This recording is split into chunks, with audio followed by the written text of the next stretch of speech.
It's been a whirlwind roller coaster ride. I will say the 29 years of policing, I've seen way too much pain, suffering, the darkness of society. But in all honesty, it's been outweighed because of the good people. It's actually, this community helps you think about it, because there's a lot of people who say thank you, and that's what you love hearing. I don't need a medal, I don't need awards or anything like that. Rescuing a child from abuse, saving somebody from an abusive situation, helping somebody through the loss of a family member from a crash or from a sudden death. Those are things that are rewarding out of this career.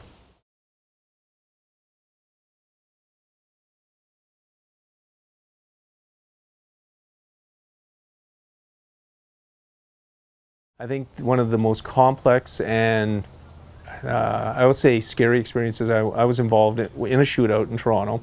So I was, first-hand account, I can see how bad it is when you're involved with people who are shooting at you. And unfortunately, it's one of those things in your life you never want to have to be in. I will say that to any of the new officers. We're in an era nowadays where there's more and more of a chance that you may end up in one of those situations. You hope you never have to draw your gun. So it was an eye-opener. And then I went to traffic, and actually I was in traffic at that time and dealt with several horrific fatalities. Watching the loss of life through traffic fatalities is always a very hard time, because you see the worst, right? And you see the suffering that people go through if they make it through some of these crashes, and it's their families. And so it was an eye-opener while I was in Toronto. The decision came up one day, and my wife turned to me, she goes, she's from Toronto, she goes, let's go to Sudbury. And knowing that this had been home and I'd grown up in this area, we came up here, and I thought, this is going to be a little quieter lifestyle. Surprise, it wasn't, and it's been very interesting. This would be a nice way to put over 19 years. Seen a lot of things. I started off obviously for a quick stint in patrol and went up to the Criminal Investigations Division, where I worked in sex crimes and worked in some major cases. And eventually I started taking over, I think it was 3 months after I got there, started taking over internet crime. We had no unit here in the city, and started pushing for us to form one because internet crime was starting to explode, especially crimes against children online. And the service was very, very supportive. The government was, and other police services. We were able to, with the help of one of my mentors, Frank Goldschmidt, who's retired now from the OPP, the provincial strategy was formed. And the sole focus of that was to rescue children from harm online. That unit now, from when I started, we got it going in 2005, 2006. I think it was January 1st we started our unit. It's now 8 people instead of being just me back in 06. A lot of scary cases. That, if anything, will always weigh on my heart because of some of the images. Millions of images, millions of videos. All the images upset me. I will always remember one video, and I'll remember one photo, because the video, and again, I won't talk about the content, what was happening on the video was very, very upsetting. And it's just one of those ones that it's always bugged me. And another one was the photos, and it was because it looked like the daughter of somebody I knew. And it looked like their daughter, and I'm thinking, I know it's not them, but it hit home. So those things you'll always carry with you. Same with the cases in criminal investigations. We've had some pretty bad cases here.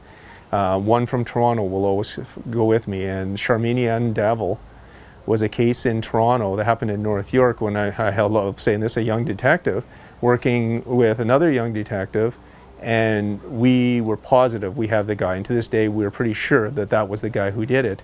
And he's in jail now for unrelated offenses in regards to other young girls, but we couldn't find her. She went to a job interview at a local mall, never came home. And dealing with her family was it was a cultural thing, because you're dealing with a family who is new to Canada as well, and you're dealing with their culture, but there's their young daughter who's just wandered off and gone to a job interview and missing. And she wasn't found, I have to remember, but I think it was the next year, she was found in one of our ravines in 33 Division. And that'll always bug me, because I know, and so did my partner at the time, we had the guy, but we just did not have enough to get him, and that was the problem. And yet he got picked up on something similar. That'll always wear you down if you let that do.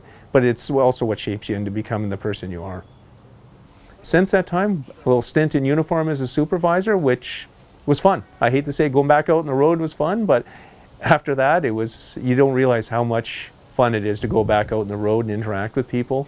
And for my last 3 years was with traffic. And unfortunately, right back into that grind again, where all you're seeing is, I hate to say it, human suffering, because most of the time my main role was overseeing the major cases, which were fatalities and serious collisions. I love to run. It started while I was in cybercrime. It was a distressor. I really picked up, and that's kind of the reason I mentioned coming here.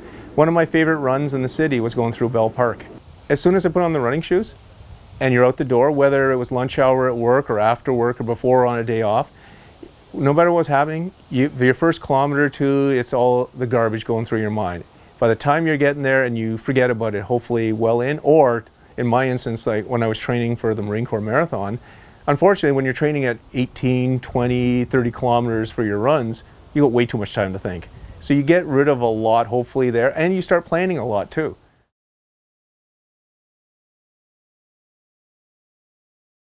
It shaped me years ago when I saw police officers who would retire, and I hate to say it, drop dead within 6 months of retirement because they've gone from 100 miles an hour to 0. And I always said, I'm going to be that guy. I'm going to be the guy who retires. I don't want to do anything afterwards.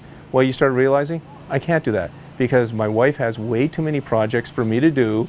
So a job did come open and I applied and ended up getting it. And I'm going back to where I started. So back in 1984, I was a medic and I joined the military in the medical field. And now, 36 years later, I'm going to work for the public health unit. So it's something that I think it's really cool. As the chief told me on Monday, good luck, you're going to be the rookie again. And I'm a really old rookie, but I'm looking forward to it. And knowing a lot of the people at the health unit, they're really good people. And the work that they're doing now, especially during COVID, is different times. And I'm looking forward to being able to help out in any way I can. I've accomplished a lot over the years, and I have to say I actually am quite proud of it. There's been some bad times, but it's been completely outnumbered by all the good times that I've had and all the good memories that I'm going to be taking away from it.